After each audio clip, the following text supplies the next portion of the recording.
Hello and welcome back to the George 99.9. We're coming at you again with another episode of our Progcast series. Woo! That's right. You're here once again to listen to two nerds talk about the nerdiest kind of music that's ever existed. Other than geek rock. Yeah, other than math rock. Well, it's got math in the name. Well, at least one has geek in the name. Weezer. Next is our 10-part Weezer series. Oh, God. I bought Make Believe when it came out. I'm not proud. You don't. It's all right. I'll cut that. You don't have to admit that to anyone. You don't have to cut it if you don't want. Okay. So today we're rounding out the second part of the proto-prog section of this series, touching on a few of the artists we didn't get to last time, a few of the important albums to the formation of prog, and we'll be finishing it out with the big one.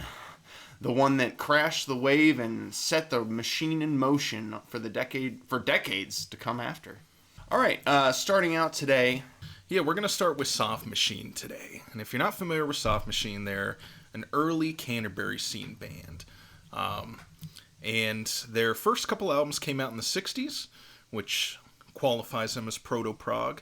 But it really showed a different, adventurous side of psychedelic music, especially as it related to jazz. You know, the first Soft Machine album, pretty rough around the edges. That's part of its charm. Kind of like jazz rock filtered through a garage rock lens a lot of the time. It's kind of a filthy record. With a filthy record with a lot of fairy dust sprinkled on top. Yes, there's fairy dust on every Canterbury album. Yes, yes. They're the sort of the spark that shot off the Canterbury scene, which came from a particular part of England. It was an offshoot of prog, but it kind of started at the same time as prog. And it has a lot of lovely, very fun, very whimsical bands within it that we'll be covering in tandem with the other bands in this series, because it's prog at the end of the day. Yeah, and, the Canterbury, the Wildflowers, the initial band, sort of gave birth to so much amazing music. It's sort of like the prog version of Seattle grunge in that way. When you take into account how many amazing bands came out of what is generally kind of a small scene. It's pretty amazing. Yeah, absolutely. I was reading about Soft Machine, and I was kind of going through the Wikipedia rabbit hole, like tracking all the members, because every member was a part of so many different bands, and they were all intermingling with each other, that it's like one of those things where if we were to try and keep track of it, you need one of those like cork boards with all the red string going from picture to picture, because it gets real confusing real fast. So we'll mention the big names here and there, but we won't get too into the weeds with all this stuff. But so the first Soft Machine record, released in 1968, recorded by just a trio at that point, because even before the first Soft Machine, everybody was kind of splintering off to go do their own things. But you got Robert Wyatt on drums and vocals, Mike Ratledge on keyboards, and Kevin Ayers on guitar. And some other things. But they're the core members. Yes. And it is worth mentioning that our boy Hugh Hopper does make an appearance on this album, because he is all over this shit. Oh, yeah. Big time. Big time. What I really like about 1 and 2, the first two Soft Machine albums are really like a good duo album. They're really fun to listen to in tandem. They're very similar in a lot of ways.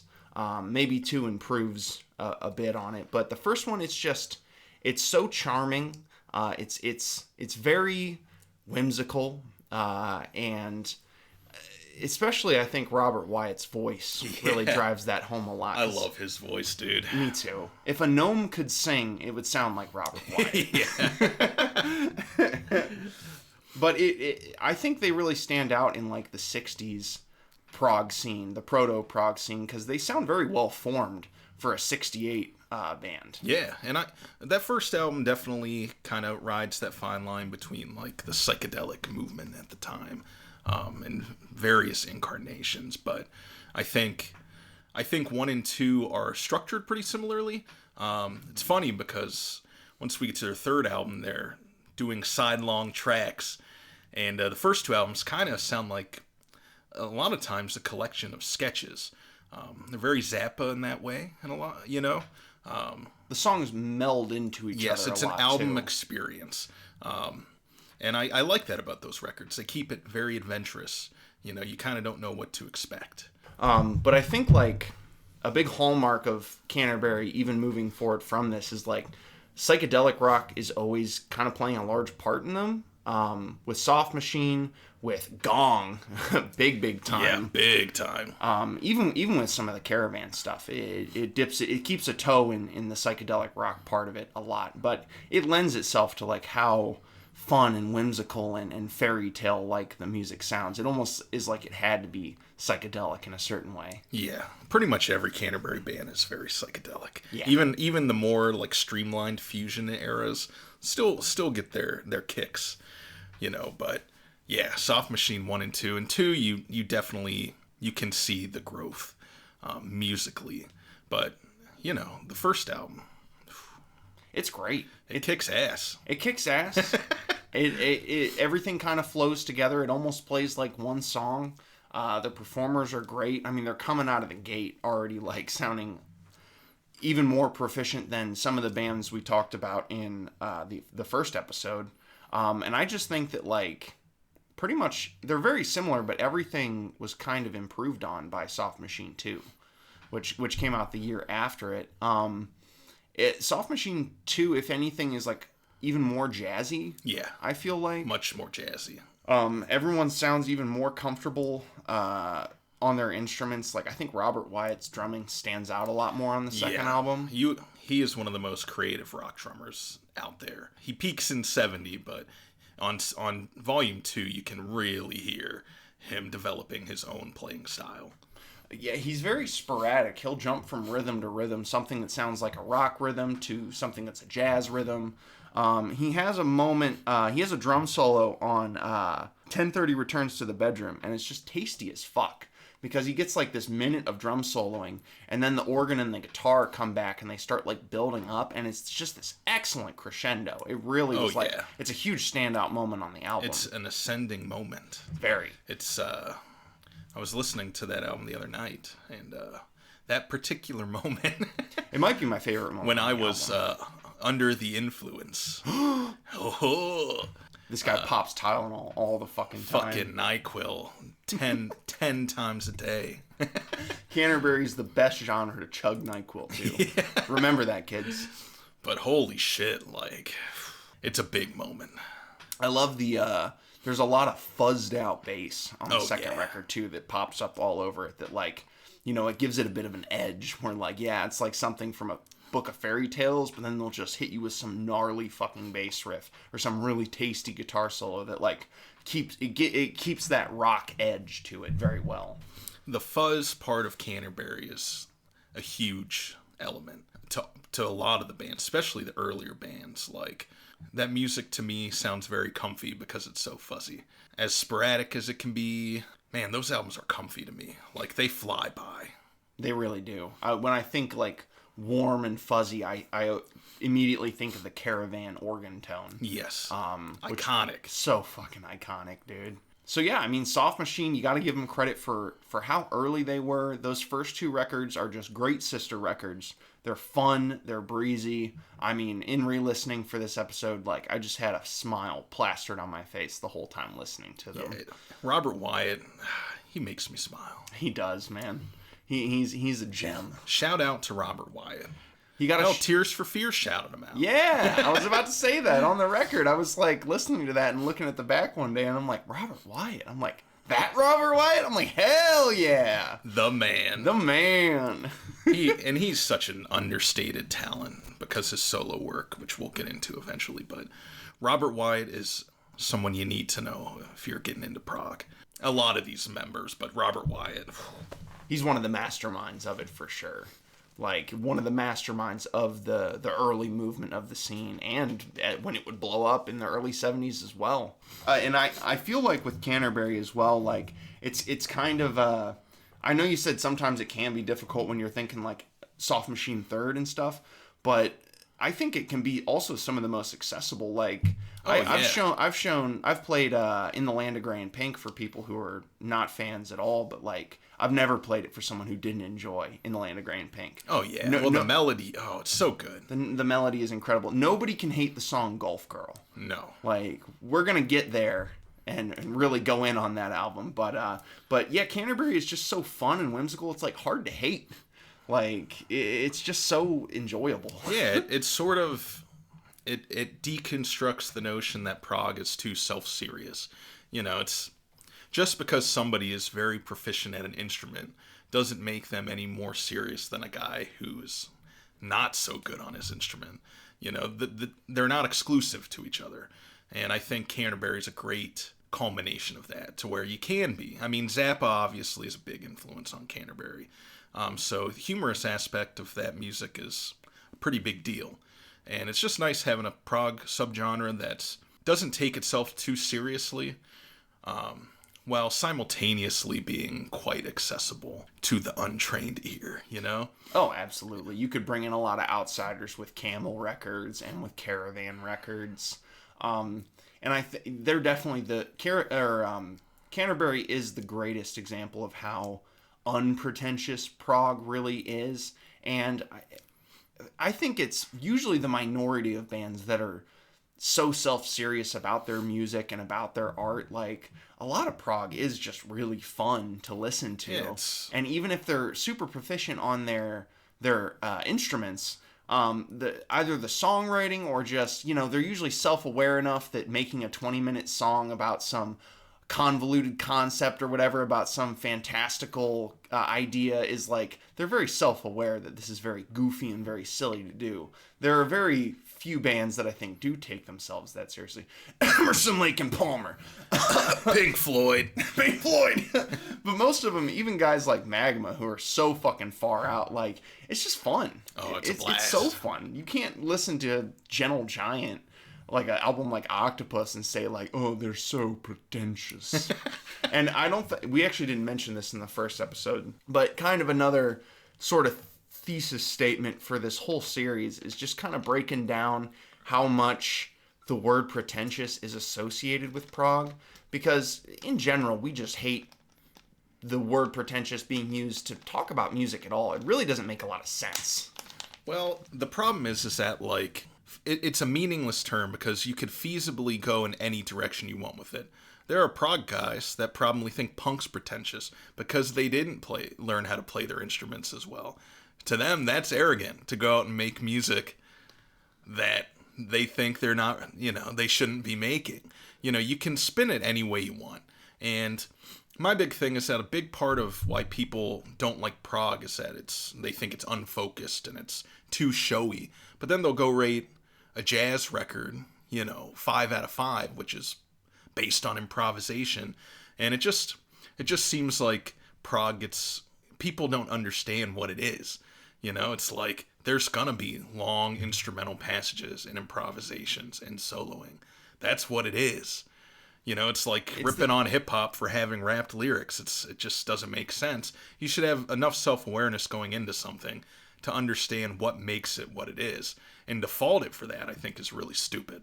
And the word gets misused a lot as well. Like, pretentious just means like someone who seems to be pretending to do something, right? Nope. See, I don't even know the definition of it. So there's a common misconception on the word, you know, that it comes from pretend, but it comes from pretense. So what it really just means is that you're self-absorbed, you're arrogant about your abilities, you know.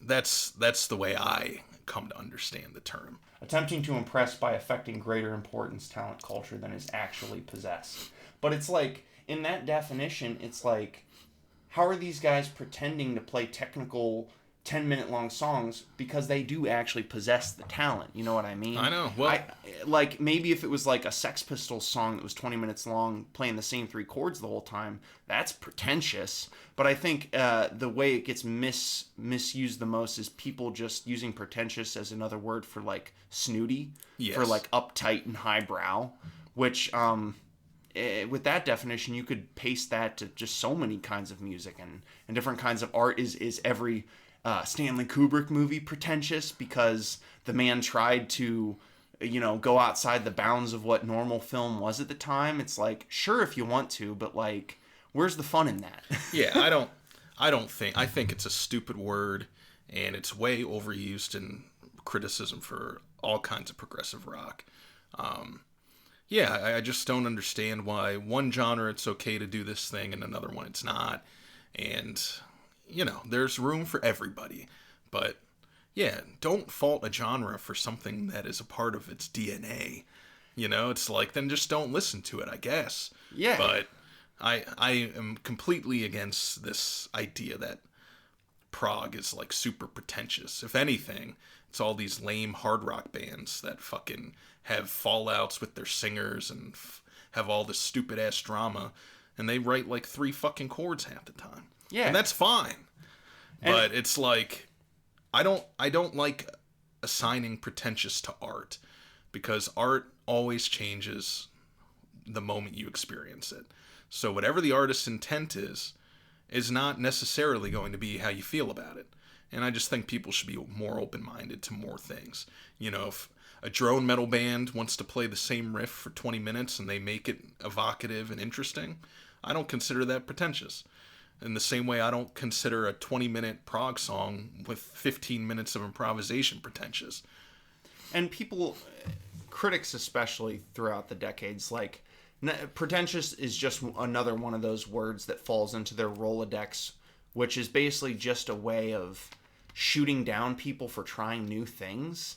And just when people are making genuine art, I think there are a few things people are as afraid of as when people are just being genuine. Like, the first time someone recorded a jazz song that was over 10, 15 minutes or something, you could call it pretentious at the time, but like, it would go on to be a staple and be super influential.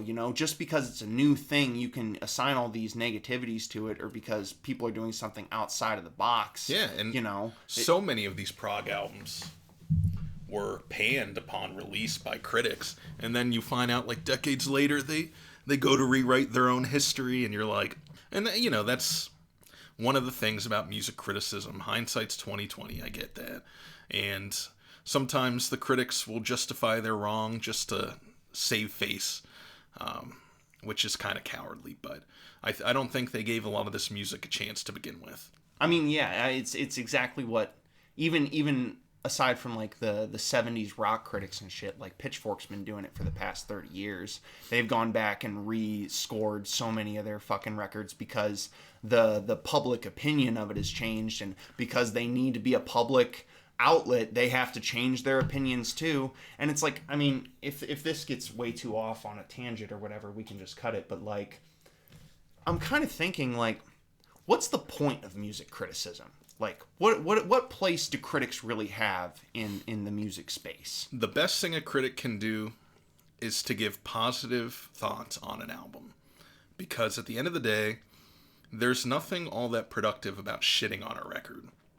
And I know it gets lots of views, but it's just, if you're going to see something get ragged on, are you really that interested in listening to it? I just think more critics should give their personal spin on something, because that's what makes me want to listen. And I think a lot of music criticism, like, we could talk about the worst prog albums just as easily as we could talk about the best ones.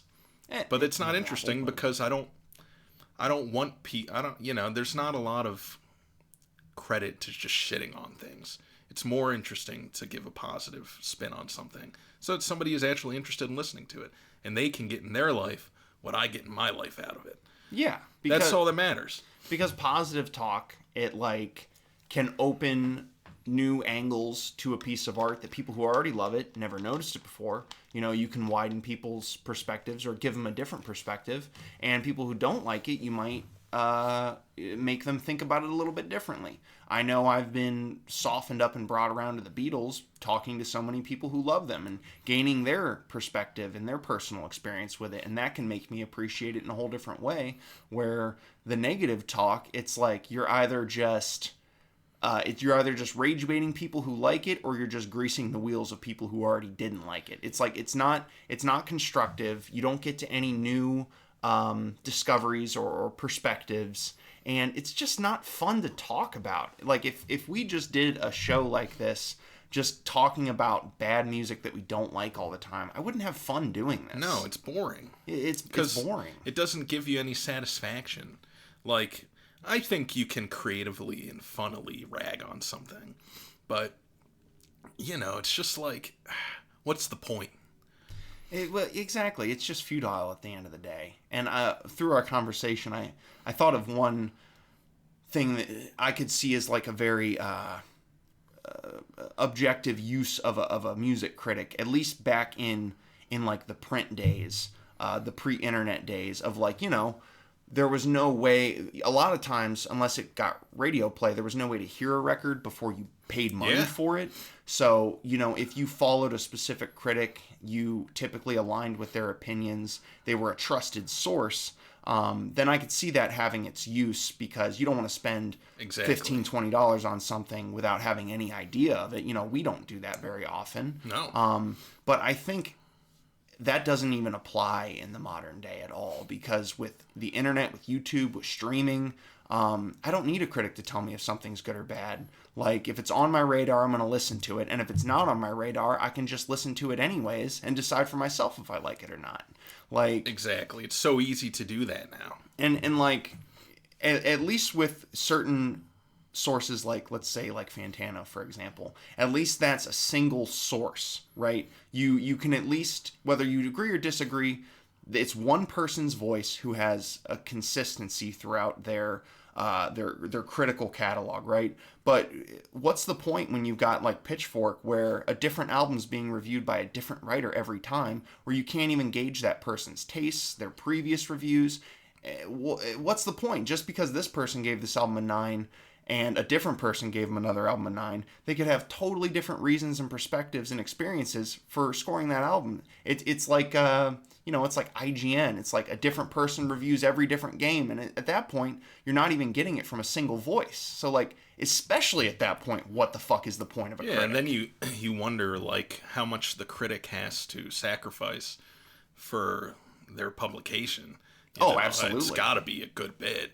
I've heard of plenty of guys who, like, went on to make their own YouTube video game critic channels who got fired from IGN because it was like some mainstream game that they needed to have a high score on, and they pointed out simple flaws, still gave it like a 7 out of 10, and got fired over it, you know? And that happens with music. I mean, look at Rolling Stone. All right?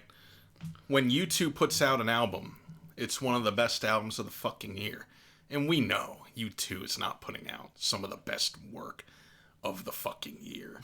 They do it with Springsteen, and I love Springsteen, don't get me wrong, but they have, you know, Beyonce, Taylor Swift, these big name artists, like, you feel like they can't say anything because those artists are too big. They can't be that.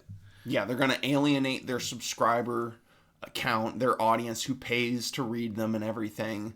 So they for financial reasons, they're not going to take risks on giving negative reviews to big names, and they're not going to give positive reviews to unknowns because nobody's reading them for unknowns. Exactly. It just, a lot of the big critic music publications just kind of become an echo chamber. And with any time in the past that, like, publications like Pitchfork have given negative reviews to big name artists, they end up wiping that slate off at the end of the day because the public consensus changed. It's like, okay, so now do you just echo whatever the public thinks about things at this point? Then especially, what's the point of that? Like, in 20 years, are they gonna lower Daft Punk Discovery back to what it was initially? Yeah, if the public opinion changes on it again. Yeah, like, it's like, if you're just a flag blowing in the wind at that point, why should I listen to you at all? Exactly. Hard agree, dude. Man. I have no idea. That's so far off, but I just wanted to get into that. I like that. We digress. So, reeling it back, we're going to turn back the clock a little bit, all the way back to 1966. And focusing on one of the few American-sided contributors to the progressive rock movement, but one of the biggest. One of the hugest, especially in more off-kilter prog, especially. Weirdo Avant prog. Canner, anything real jazzy, krautrock, big time. This man was ground level. Yes, that man, the man with the mustache, Frank Zappa. Zappa, freak out. 66, that's crazy to me. Insanely early. It's like you have a hard time finding anything on the radar starting at 67, you know, but to be a year before Sgt. Pepper. Moody Blues, Procol Harum, Insane. and way more far out than any of that shit. Yeah, dude. The 10-minute track at the end, Return of the Son of Monster Magnet, is just like an avant-garde soundscape pretty much, not even a song. More experimental than other rock bands would do throughout the rest of the decade, you know? Yeah, Zappa's always been on an island. You know, I always forget to talk about him when I talk about prog, in the same way I do with, like, Pink Floyd, because they just sort of seem to exist on their own planet and not really a part of anything. But Zappa especially, hindsight's 2020 with this shit. And what he was doing in the 60s, bands took a good amount of time to really catch up to. Oh, yeah. And, like, the amount of different kinds of bands that took the influence in so many different directions. Like, not only your prog and Canterbury bands were loving it, but, like, so many experimental rock bands were loving it. The Velvet Underground, the Stooges, you know, it would touch so many corners of rock because it was just so groundbreaking for the time.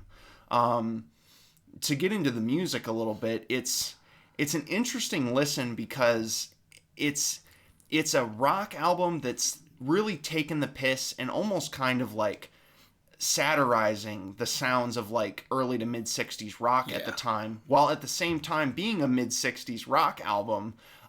It's very strange. It's almost like he had this sort of like fortune teller quality about him of like knowing that this shit's not going to be cool in a few years, and he was just like jumping the gun on it entirely. Like the all the like anti-love songs on this album. I love the line in the one song about like, I gave you my high school ring at the root beer stand.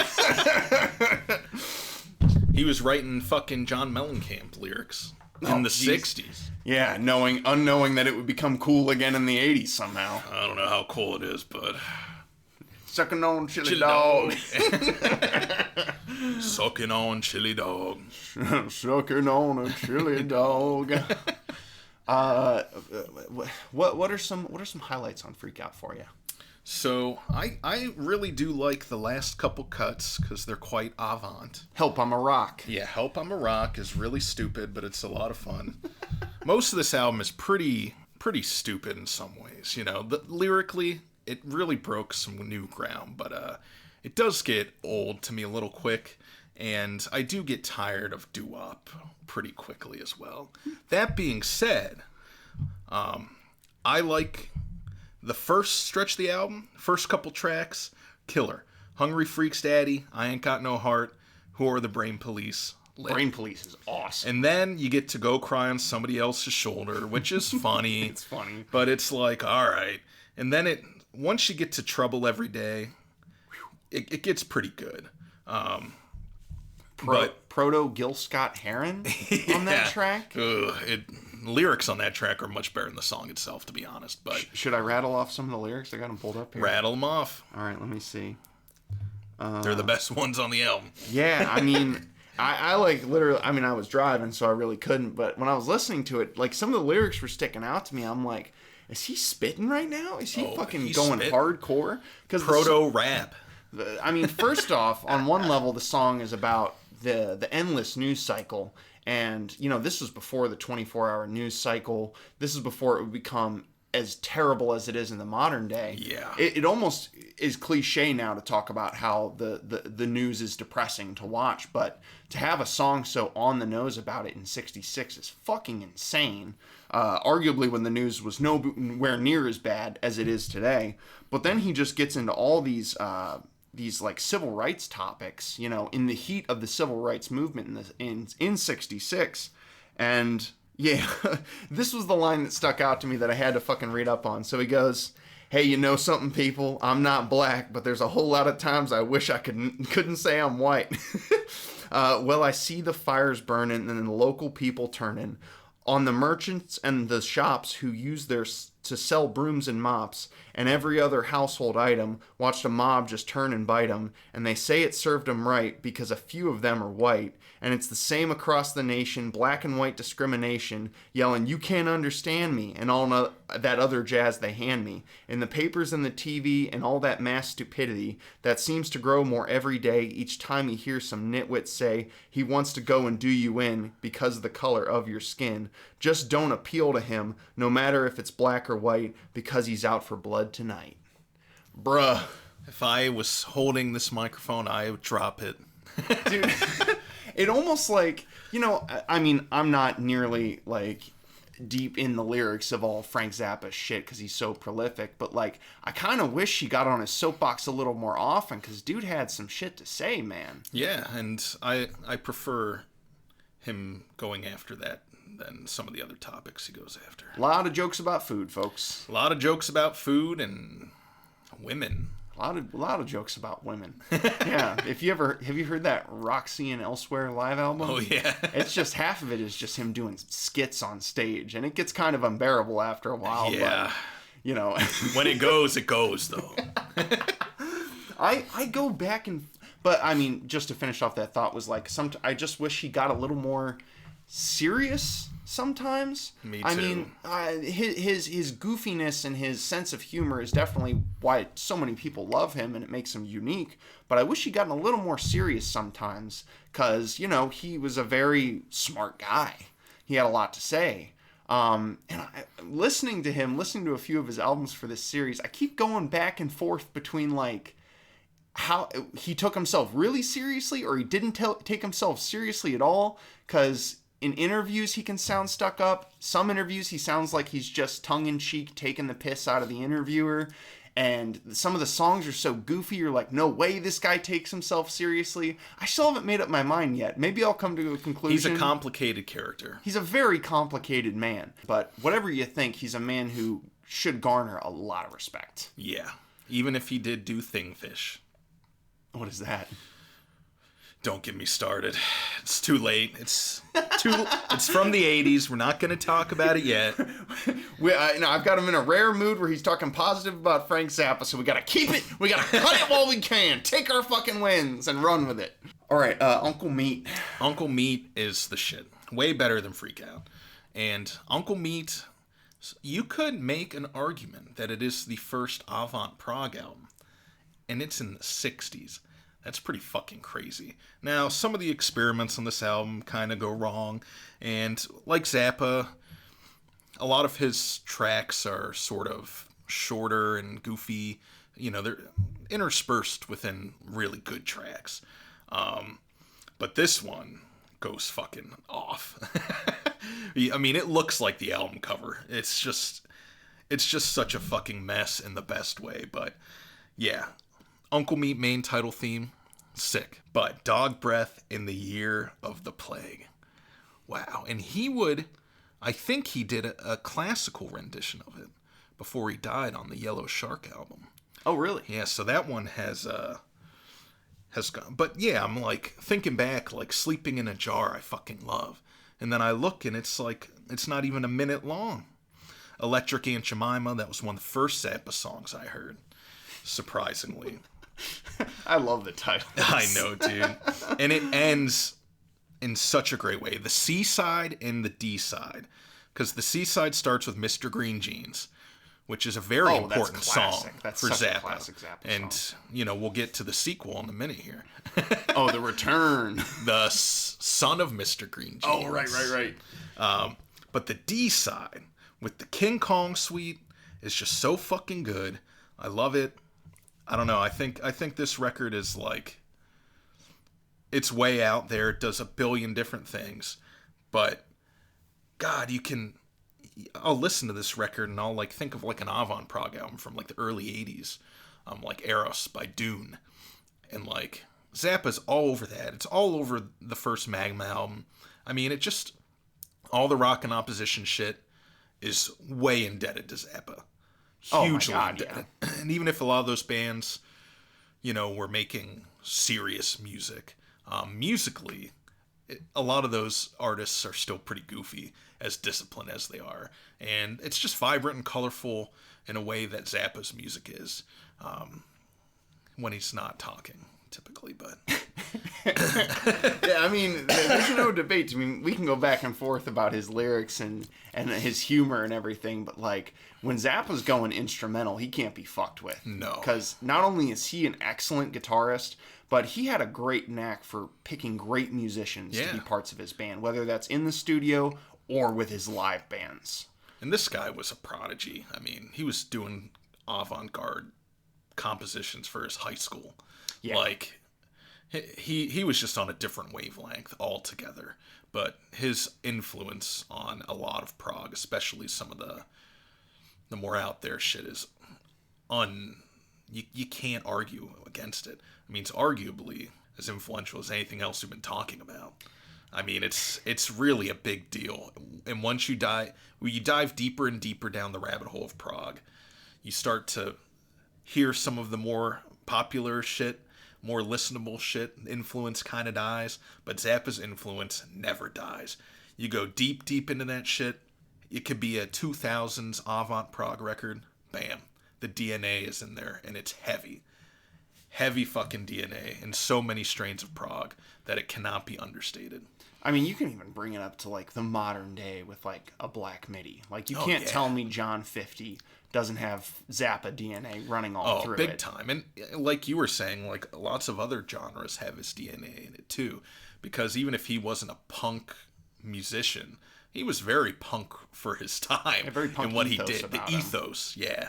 And he kind of held on to that for a good 10 years.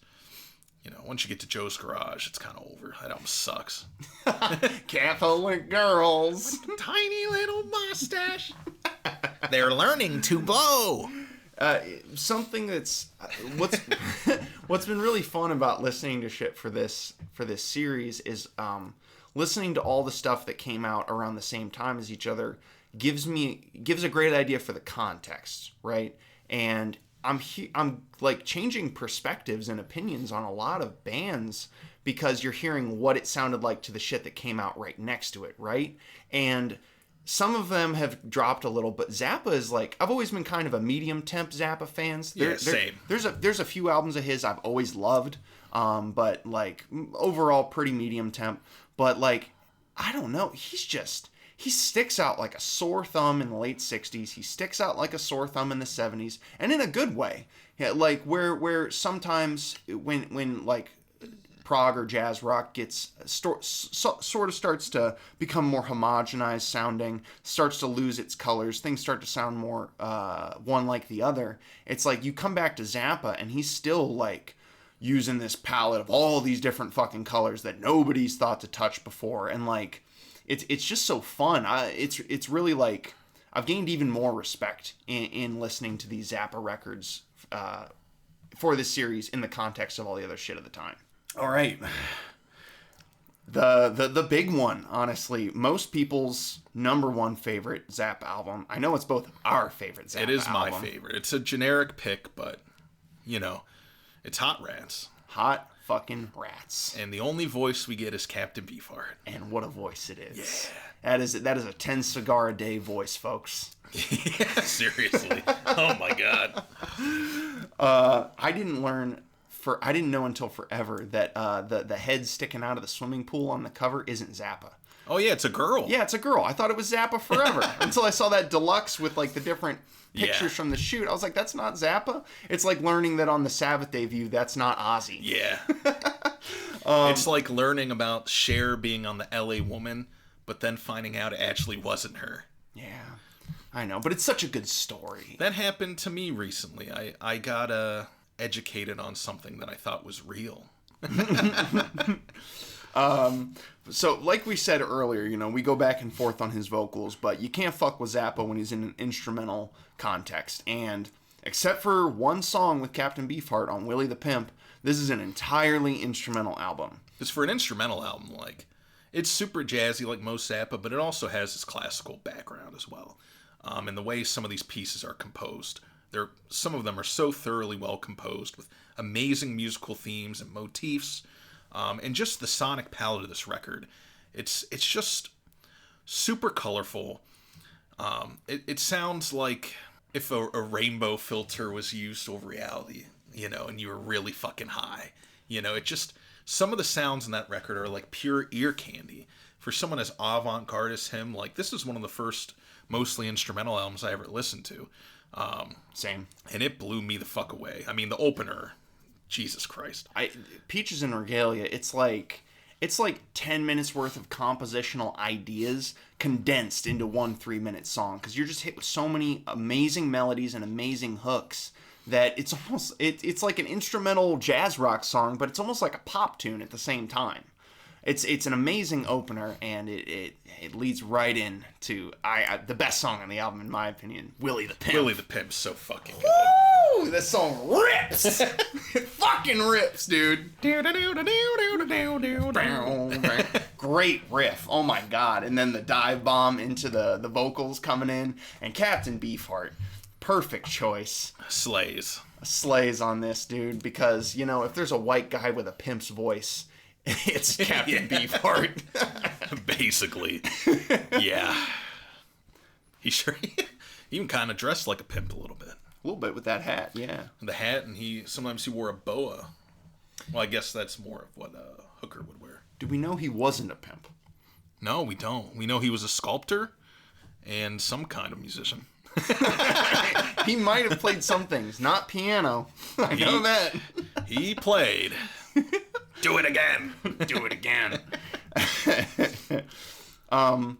But what lends this to being such an easy instrumental album to listen to is like Zappa, where a lot of technical players can lose their luster and listenability, is their neglecting of melody. There's a lot of guys who are great on the fucking guitar, but they couldn't write a good melody to save their fucking life. Yeah. But Zappa holds that ability really well. Because while there's tons and tons of soloing across this, there's a lot of just really satisfying melodic moments, a lot of tasty motifs that get used all over the album. It's such a fun, breezy listen, I think Hot Rats, like you said, melodically, it's so incredible, and it really is a great combination of classical composition and jazz. It's not a third stream jazz album, but, it's sort of, I guess, prog rock's version of that in a way. And I think it's genius. I think Son of Mr. Green Jeans with that fucking theme is like, oh my god. It's so lush, and it's as cartoony as Zappa kind of is. God, he just had a way of like layering sound to make it kind of beautiful in a way. As goofy as he kind of is. And Hot Rats I think it's got some really gorgeous parts. Must Be a Camel. Love it. Gumbo Variations. It's all amazing. This is probably the second best prog album of the 60s. I was about to say, if it wasn't for one album to come out on the same day as Hot Rats would be the prog album of the 60s. Yeah. I think if that other album, who knows what history would look like without the King Crimson debut, of course, but like, I don't know, Hot Rats still would have pushed off some kind of a movement. Yeah. Semla Mamas Mana. Semla Mamas Mana. Got Zappa in that shit for sure. Oh, yeah. Can you imagine if in an alternate timeline where none of the big bands do really well, because In the Core of the Crimson King never came out, but all the big Zappa influenced shit did, so like, all of a sudden, like, Henry Cow's the most popular 70s band. Sam La Mamas Mana is the new Yes. Yeah, exactly. So, like, in some ways, that would be fucking amazing to see that shit, like, being enjoyed by a regular person. Oh, my God. Sam La Mamas Mana, those vocals. In that timeline, Billy Joel would have been an underground artist. Yeah, Billy Joel would have stayed in Attila. He would have taken off with Attila. He'd be considered an underground rock icon. That's amazing. I want that fucking timeline to be real. Attila album, underrated, dude. Before we get to the big one here, we want to give some honorable mentions to the some other artists that would go on to be major players in 70s prog, who also got their start in 69. Yes. Let's start with Yes. Yes, that first album with that non-Roger Dean cover. They're not quite there yet. Not quite there yet. Well, there are some good songs on this first album, though. So, yes. How many times we're going to make that joke? Hopefully no more times. It's too easy. It's too easy. It's stupid. So Yes would go on to be one of the best-selling bands of the genre, arguably be mainstream in the early 70s. And they're one of the best. One of the best. One of both of our favorites of all time. But every band has their beginnings, and their beginning was in 1969 with their debut self-titled album.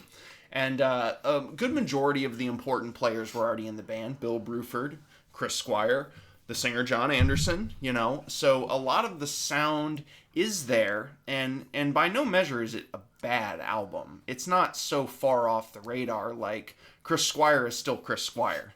Like, when I was listening to this for the episode, I kept taking notes on the songs, and just by the fifth note, every note was just great bass. Yeah. Great bass part. Like, he is the greatest. He's the greatest. He's the greatest prog bass player, in my opinion. Yes had a lot of great musicians over the years, but Yes is Chris Squire. It's Chris Squire. It has to be Chris Squire, because they even managed a good album without John Anderson. Yeah, and I didn't know it wasn't him for the longest time. But you can't fool me without Chris Squire. Yeah. And also, he's the only constant member throughout the entire... Well, not anymore. Nice, Rest in peace, Chris Squire. Rest in peace, Chris Squire. So, yeah, the debut, Yes, it's a fine album. It's a fine affair. It just gets overshadowed by what they would go on to do after the fact. Yeah, and, there were already some other bands at this time that were already forming prog, more than Yes. Of course, Yes would be potentially the most definitive prog band. Close to the Edge is arguably the prog album. Yeah. But this first album, it's pretty lush still. It has that sonic palette that Yes would be known for, I think. But yeah, the songs just aren't as adventurous. I think it took Yes a little bit more time to find their adventurous spirit that would really, really take hold on there, once 1970 comes around. 1971 specifically, but it's maybe underrated, the first album, but it really doesn't deserve more than kind of a side note for prog. If this was an obscure band, we wouldn't even talk about it, which is kind of where the fine line is, I guess. It's not bad at all. It's like if you made a ranking of Yes albums from the debut to like Drama, it would be like second or third from the bottom. Tornado would be at the bottom. Yeah. And that's not really a knock at the album. It's just a testament to how great everything after it would be. Yeah. And, their next album was another good stepping stone, but once they hit their third album, it's like, wow. Yeah. You can see it forming here in hindsight, but I would be quite surprised if in 3 years from this we get close to the edge. It's massive growth. Yeah. Massive. And it's a well-known history fact at this point that like after the CRIMSO debut came out, they were like, we got to start practicing more. Yeah. The CRIMSO debut, it put a fire under everybody. Yeah, as it should have. And another great classic band who would also go on to great heights in the 70s, Genesis. Yes. With their 69 debut album, From Genesis to Revelation. It's like a Creed album. But the Yes album is better than this. Yeah. I would not be as favorable to the Genesis debut. The only thing I really can say about the Genesis debut, and I have not actually listened to this album for a long time. This is definitely way more of just a footnote than the Yes debut is even. Yeah. Because this doesn't really sound like it's not a prog album, but it does sort of capture that sort of pastoral quality that would become synonymous with Genesis, at least up until Lamb Lies Down on Broadway. Then after that, Trick of the Tail, Wind and Wuthering are very pastoral too. So I do think this is a valuable album in the Genesis canon, and it's probably not their worst album, because once Phil Collins, You thought it was bad when Peter Gabriel and Steve Hackett left. You should have waited till Phil Collins left. I haven't heard any of that stuff. Yeah, was it Calling All Stations, I think? When was that? Late 80s? No, I think it's 90s. It's like... You know what happened when, Mike Rutherford did Mike and the Mechanics? Not great. Not great. But, yeah, Genesis... Yeah, Calling All Stations is fucking terrible, dude. At most, you could call this like a psychedelic folk album. Like, it's not a very good one. Not a very good one. But to give them a little, cut them a little slack, I think it was like demos they wrote in like 67 when they were in college, like when they were only floating around the idea of being a band. So like, and they were so young. They were just kids at this point, like. And no Phil Collins or Steve Hackett yet.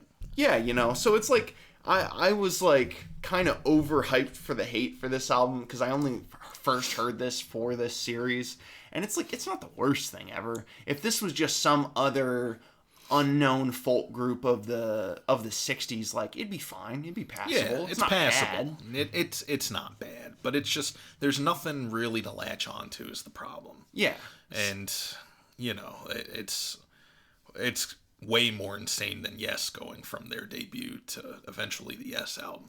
Like, once you go Trespass with Genesis, it's automatically there. That's a jump. It's a huge It's there. jump. Yeah, so it's like you can kind of leave this one to the wayside because it's not... If you're curious, if you want to be a completionist, listen to the debut, but it's not really indicative of anything they would go on to do and even in the coming decade. When Anthony Phillips was with them, before Steve Hackett, he put out some amazing solo material too. And so this may be an important record historically, but it's just, it's the worst of the records we've covered. Yes. Yeah, no. Would you rather listen to this or Tommy? Oh, I forgot about Tommy. No, Tommy's the worst. Yeah. Fuck Tommy. Tommy has some shit to latch onto, but unfortunately, it's some show tune shit you don't want to latch onto. Pedophile soundtrack, more like. Seriously. Pete Townsend, that fuck. For research. Yeah, we're not being as gentle as episode 1. Fuck Tommy, that album sucks ass. He did say In the Core of the Crimson King was an uncanny masterpiece, though. Well, he just had ears. So did everybody else. Hendrix loved it. But Hendrix wasn't a fucking PDF file. That we know of. Alright, hey, whoa. Let's not speculate, okay? He didn't like the U.S. Electric Ladyland cover. Or the UK version. With the naked women on it? Yeah, he didn't like it. Really? Yeah, he said they were too old. Did he? No. Oh, Jesus. He did not actually like the cover, but no, I'm just making it. Too old. Jesus. Too old. They got breasts. What the fuck? They got breasts. What the fuck? Okay. Folks, this is where the proto-prog train, the trail ends. We're done. True prog begins here.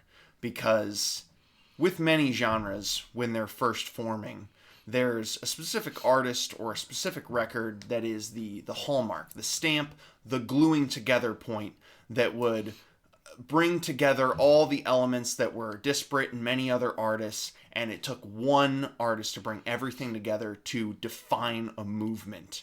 And when this wave broke, it changed the course of the attitudes and the motivations and the energy and everything that went into what progressive rock would become. And that album is 1969's In the Court of the Crimson King by King Crimson. The masterpiece. Masterpiece. This album is unfuckwithable, in my opinion. Unfuckwithable. And you're right. It is. This record is definitely the culmination of everything building up to it. And if you want to, prog isn't so simple as to say, oh, rock with classical and jazz elements, but that's a huge part of what makes it what it is. Yeah. And this record hits you with jazz, hits you with classical big time. I mean, and it gives you free improv, so you've got that avant slice in there. But what makes this record amazing to me is that there's something you can't quantify with this record. This is a magical record. It's mystical. It sounds simultaneously as old as time and futuristic because not a lot of bands have really been able to capture the mood of this record. You can listen to a bunch of different prog bands who you can tell are trying their damnedest to replicate this. And I think it also lends itself to being made in '69, to having the sort of sound it does. But this is one of those records that has been imitated over and over again, ad nauseum, but it's never actually been replicated. It's impossible to replicate. It is one of the most magical, imaginative listening experiences I think you can ever have. From the moment you look at the fucking cover, you know. It's out of time and it's timeless all at the same time, you know? When I hear this record, a lot of the cuts, they sound like something that could be played in like a medieval court. Yeah, or something. big time. The lyrics, Pete Sinfield's lyrics really take you to a different world on this record. And this is really, I think, part of what makes it stand out from all the other records we've talked about before. This was where other bands were incorporating these outside elements into a rock context, but with the King Crimson debut, it's something old and something new. They took all those elements, incorporated them into a rock context, but it wasn't just classical plus rock or jazz plus rock. It was something completely new that they were coming forward with to the table here. Like, there are parts of the album that just sound like Moody Blues taken to its extreme, and there are parts of this album that sound like Zappa taken to its extreme in some ways.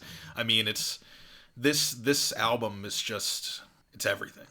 And it's also what also separates it from a lot of other albums at that time. We've been talking about the whimsicality of prog, which is a big part of it, don't get me wrong. But this album is emotional. Oh my God. As fantastical as the lyrics are, they all they're written in a way to where you can parallel them. They're metaphorical in a lot of ways. Like the title track, you can...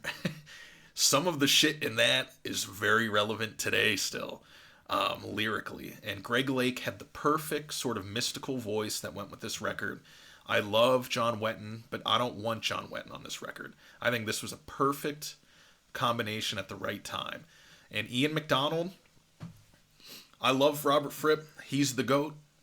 But Ian MacDonald is the GOAT of this record. Oh, yeah. Because the woodwinds and the mellotron, especially the mellotron, make this record sound colossal. And it also gives you the first taste of them doing an amazing ballad, and I Talk to the Wind.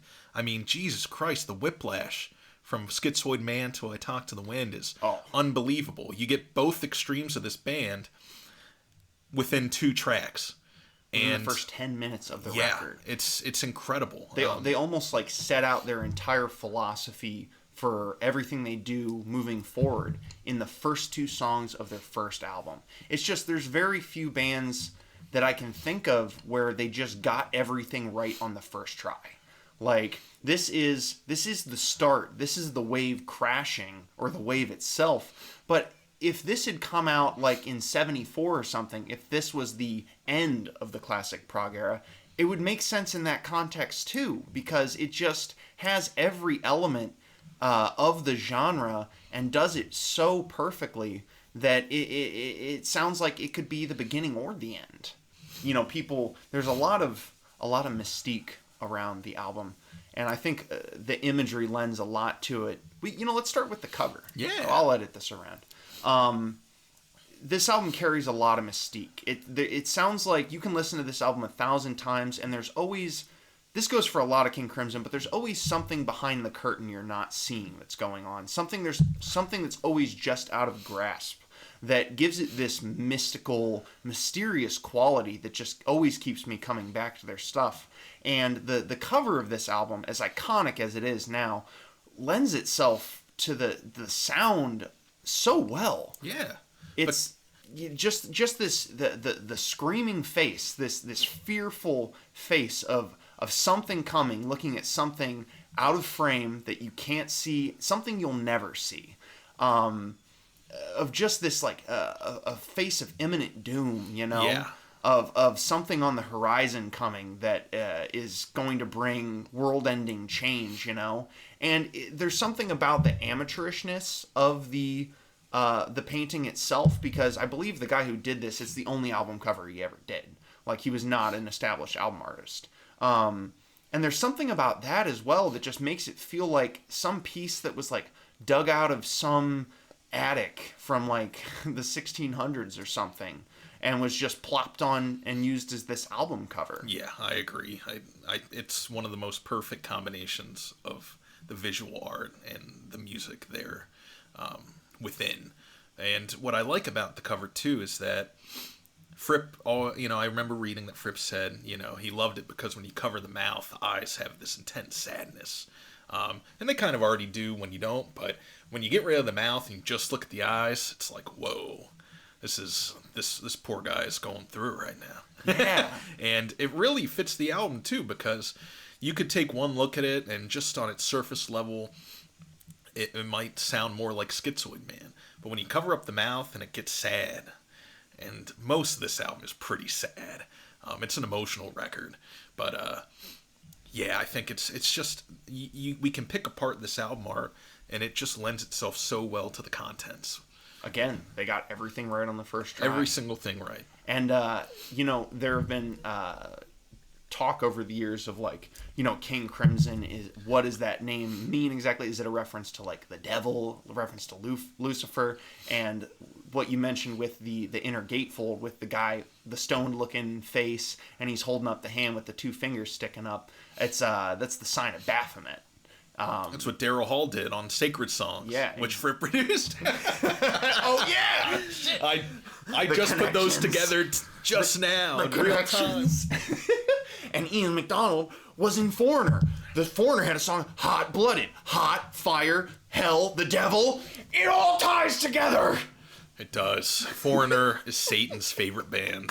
Guaranteed. Piece of shit.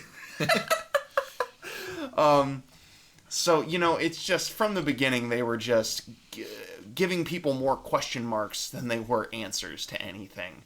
And it lends to their magical quality. Going track for track, the beginning, 21st Century Schizoid Man, is just pedal to the metal, 100 miles an hour, ball blazing fucking track. I mean, it is so disparate from everything that comes afterward on the record, but it's such a perfect opener. What a statement of intent. What an attention grabber. Yeah, we're already dealing with what is probably the best debut album of all time. Oh, yeah.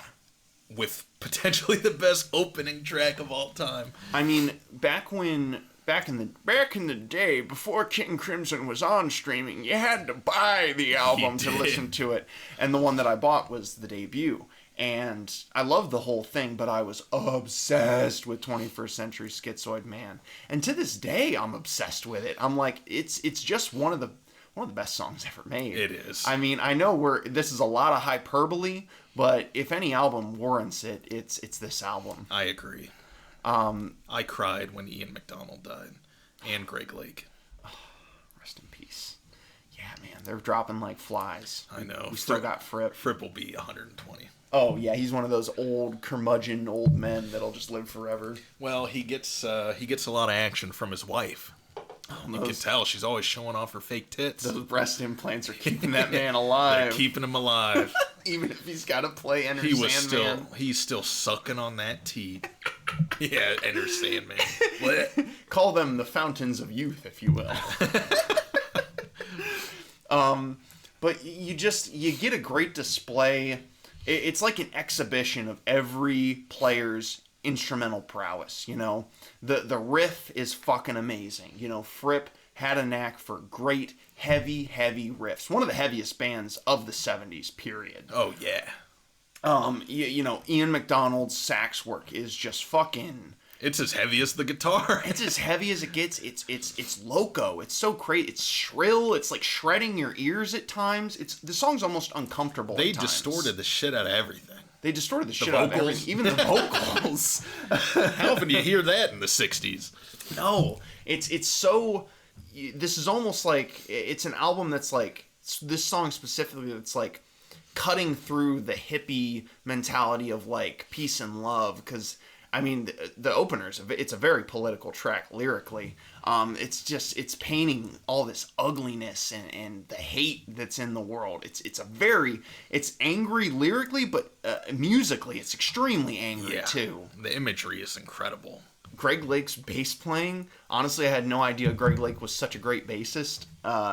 Until you're listening to this song. I mean, there's a part in the midsection where the instrumental kind of drops out and the sax is kind of playing to the back, and he's just fucking ripping on the bass. Dude. He's grooving like a motherfucker.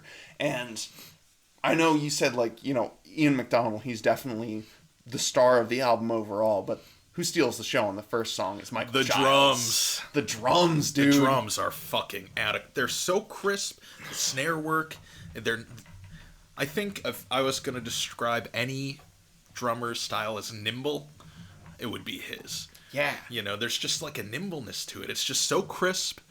And he's always playing his ass off. But god damn, and he plays in a style all his own. It's like if you gave a hive of bees 2 drumsticks and they just started going off. Yeah. You know? I love Bill Bruford to fucking death, but I think this is my favorite drum performance of their entire catalog. It's up there. I mean, Michael Giles is criminally underrated. It's sort of a shame that this is the only album. It is a shame it's the only album we got him on. And Fripp is out the gate. Fripp is such a one of a kind guitarist. Like, he's got some kind of rewiring in his brain where he just approaches the instrument in such a unique, weird fucking way. Like the solo on this track already kind of has his trademark where he gets rid of a lot of the treble, so the guitar is super fucking sleek, you know, from note to note. And he does that in this song, the first song. Yeah. You know, and he would master this tone more than anybody and use it to the best effect possible on like Exiles or Starless, you know. But you kind of get to hear that tone in the solo of the first song. Yeah. You know, he's already, like you said, like, this has got to be the most fully formed debut there is. It's and I'm talking across all music. I mean, it's the kind of album it takes to start a whole genre, essentially, but this is the one that does it. And I turned so many people onto this album over the years at the record store. I would always display this record, and people that I worked with, I don't ever recall anybody not liking it. Even people that weren't necessarily into prog. Like, this is one of those albums that transcends the prog boundary. I mean, it's a bona fide music classic, a rock classic. I mean, it's a touchstone in recorded music of the 20th century. Yeah, like big flat time. out. And it's to this day one of my favorite King Crimson songs, one of my favorite rock songs of all time. But immediately you get that statement of intent from the band, their dichotomy and their dynamic ability, because the fucking whiplash into the second track of I Talk to the Wind, which is just completely opposite to everything the first song does. It goes from a fucking cacophonous mess at the end of Schizoid Man to a flute note and I mean, it's beautiful. It is. It's just gorgeous. I love I Talk to the Wind. Oh my god. I might love it more than Schizoid Man. Sometimes. Hot take. Depends on what you want. Depends on the mood, but it's a gorgeous fucking ballad. One of the most gorgeous rock ballads ever. It's my favorite Greg Lake performance on the record, because his vocals are so soft in how they're delivered. The chorus is so gentle, and the guitar in the chorus, it's just gorgeous. It reminds me of the tone that they use in the solo on the Christmas song by Nat King Cole. But it just has that jazzy tone to it, and it's warm, it's inviting, it's beautiful. And it's Lord knows what stance the album would have if everything was in the tone of Schizoid Man. But it really shows that, like, their ability to go from one sound to the other so quickly is that these guys were never just trying to show off their instrumental prowess. They were always playing to the song. Fripp, it sounds like 2 different guitarists from the first to the second track on here. Because Fripp is more or less like he's a part of the background. He's a part of the whole image of the song. And all of them are. You know, they're all servicing the musical idea that the song is going for. And I think it's why they always had such a great ability to do hard, ugly, abrasive shit and just the most beautiful, delicate songs you've ever heard. Yeah, which a lot of people underrate in King Crimson's discography. Like, they have a huge bag of tricks, but you never hear a lot of people really go on about the mellow stuff. And it's every bit as good as the fucking heavy stuff. It's amazing. And people, I know it's not as revolutionary as their noisy shit that would have its DNA in a billion different places, but God, what made them just incredible is they could just write a hell of a fucking song, and like you said, I think, maybe in their ethos, why they did, so many records where they'd have one, like, improv piece on there is, instead of just sprinkling that throughout the record, they sort of kept it to one part of the record. Yeah, they sectioned it off. We're like, okay, this is where everybody does whatever the fuck they want to. There is a part of this album that a lot of people hate that we'll get to. But we'll get there.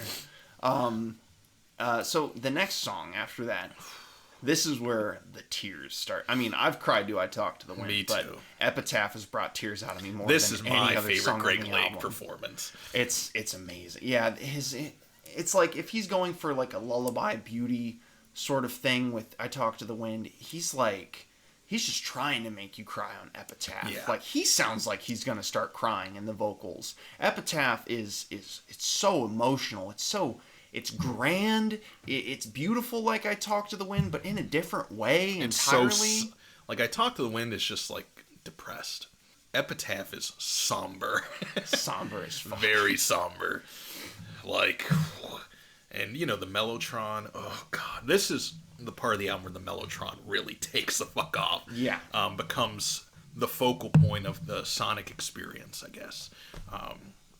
But in this song is, when we talk about it sounding sort of like old and new at the same time, that really, for me, is best exemplified in Epitaph and the title track, because they're the ones that sound the most medieval, I guess. Oh, yeah. And the Mellotron's a huge, huge part of that. Yeah. And I think this is the greatest Mellotron album ever. Yeah. So, I mean, it's almost obnoxious talking about Mellotron because it's become such a cliche in its association with prog. It's the prog instrument, like Steven Wilson for one of those records got the he same, owns it, I think. Yeah, the same Mellotron from the debut King Crimson album. But like, it became a staple because of this album, and you could say because of Epitaph, because it is like the central player of this song. The way it's like, because it's like a keyboard where like each key plays a cassette tape with a pre-recorded sound, and across this they're using like the string sound on there, and it just has this crackly, old, really warm but very lo-fi kind of quality to it. It gives it this out-of-time quality, this medieval kind of quality to it. And their Mellotron on a lot of classic prog records, like you said, it is hand in hand with the genre. But yeah, this instrument did its best work on this album. Sonically, it's just over everything.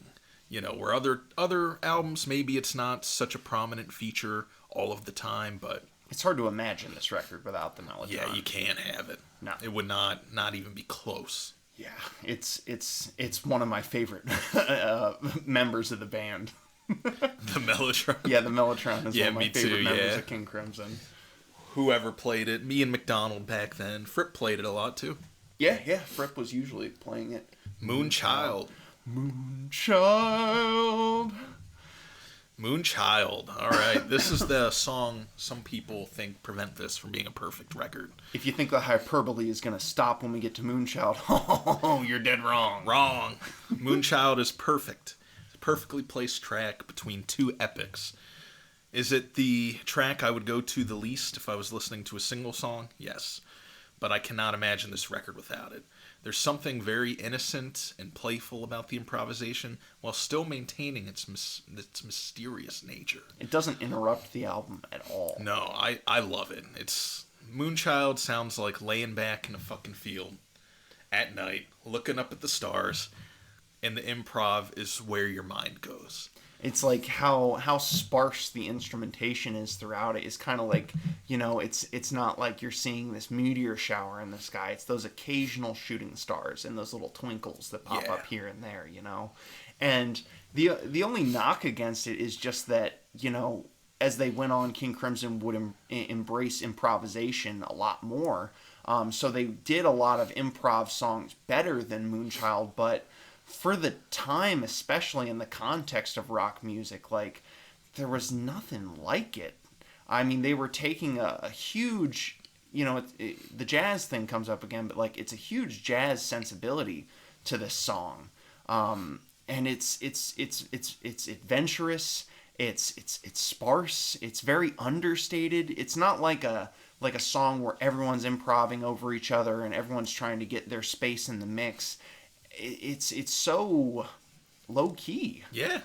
And it's sandwiched between two songs that are nothing low key about them. No. And like I said, I think this is just a perfect structural piece for the album as it flows, because that final track hits like a ton of bricks. Yeah. It's almost as insane as going from Schizoid Man to I Talk to the Wind. I think the minimalism of Moonchild helps lend to the grandeur of Epitaph and the title track. Maybe they wouldn't seem, if those two songs were back to back, it would kind of, flat line a little bit, but it's that dip into the sparseness of Moonchild that makes In the Court of the Crimson King so massive and so fucking grand. And leading into that, the closer, the title track.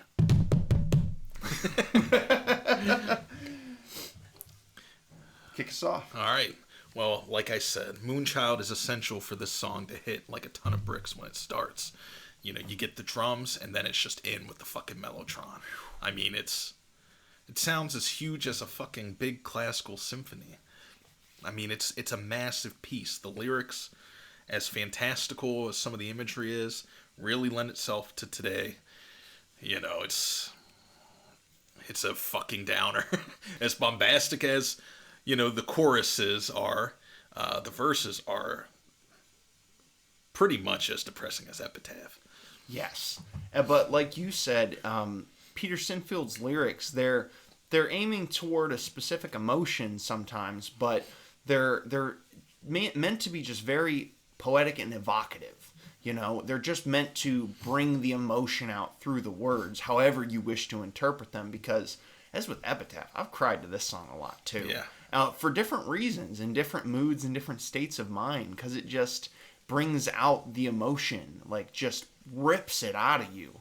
And to pair with Greg Lake's vocal performance, it's just a perfect match. I love Peter Sinfield's lyrics, but I don't think they ever matched as well with a singer as they did with Greg Lake. Yeah, big time agree. Yeah. His voice is the perfect fit for those lyrics. Yeah, and maybe my favorite part of this song is like what sounds like the end of the song, and it's all winding down, it gets quiet, and then the little keyboard. I love it. Boop, boop, boop, playing the melody. Yeah, and it's then brilliant. And everything's so overblown. The mellotron sounds even louder than it did in the first part of the song, and it's just the fucking send-off, dude. What a fucking send-off. This is the song that like you close out a parade to, that you end a march out of battle to, I can't think of a better way to end the fucking album. This album ends in such a grand way, it makes A Day in the Life sound like a whimper. Oh my god. It's just fucking incredible. We got King Crimson now. Fuck you, Beatles. Yeah, fuck you, Beatles. We don't like you anymore. What you got left in the tank? Let it be. Get the fuck out of here. Steven Wilson, he remixed this record, but he probably didn't need to. No, because listening to this on vinyl, it's very hard to pick out what changes when you go to the digital remasters of this. It really doesn't need anything. No, on this record, it's meant to be listened to on wax. Absolutely. It's the way it sounds, the oldest time, the mellotron, just lends itself to the format. And the warmness of this album. people talk about like the warmth you get with analog vinyl, and some vinyl purists talk about how you can only listen to old pressings of shit. But like, if there's an album you really need to pick up an old pressing of for your record collection, the debut King Crimson one, Wax is the best way to listen. You to feel like you're really holding a piece of history when you hold this record. Yeah. You know, the older pressings with you know, whatever kind of cover, you know, the textured sort of cover before they got like really laminated or like very flat. I really like the feel of the old, you know, album covers, and it really lends itself to this record. That 50-year-old cardboard feel. Almost 60. This record's almost 60 years old. God damn. That's almost as old as me. Woohoo, that is as old as me. So, it almost sounds like we're finishing off the series talking about it with all the praise we're heaping and all the hyperbole we're spitting about this record, but this just is that bitch. This record is that bitch. If there's one record throughout this entire series that you haven't heard that you want to go listen to, it needs to be this album. Yeah. You can hate prog, you can hate everything about it and everything to come after, but you gotta hear the King Crimson debut, man. It's an essential listen for any music fan. But lucky for us, this was not the end. Oh, it was just the beginning. It was. We'll get to their best records soon. Oh my god. Yeah! This like isn't even our favorite record of theirs. This isn't even our favorite King Crimson. God, if we're gonna fit the stereotype of like highfalutin prog nerds, it's when we're talking about King Crimson. But it's like, I don't know any other way to talk about them. No, they're the best. It's one of those bands where like their music is just, it's hard to put into words. It's hard for me to like draw out the words from inside me to like describe the way it makes me feel. You know, it's like I said, we're like, there's something behind the curtain you never find out with King Crimson. It's like if there was a band where like the music itself is just so esoteric and so mystical, it's so, I don't know, it's alluring. It brings me back all the time because I want to uncover the secrets. I want to figure out the mysteries, but it never comes, and I hope it never does. It won't come. That's what makes a recording truly magical. Yeah, absolutely. There's an X factor to some albums, and you know, it's all subjective at the end of the day, but this is one of those records that you don't really even need us to tell you how great it is. It's not like it's slept on. No.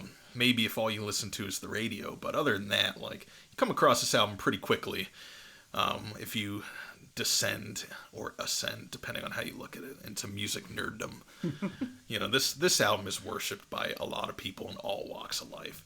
So it's essential listening for anybody. Unanimously loved, and rightfully so. Yeah, except Moonchild. A lot of people hate that. Yeah, well, fuck them. Yeah, fuck them. You don't know what you're talking about. Listen again. Yeah. Make it your ringtone. Every time someone calls you, let the full 10 minutes play, and then, after that, come back and talk to us. Dude, more drugs.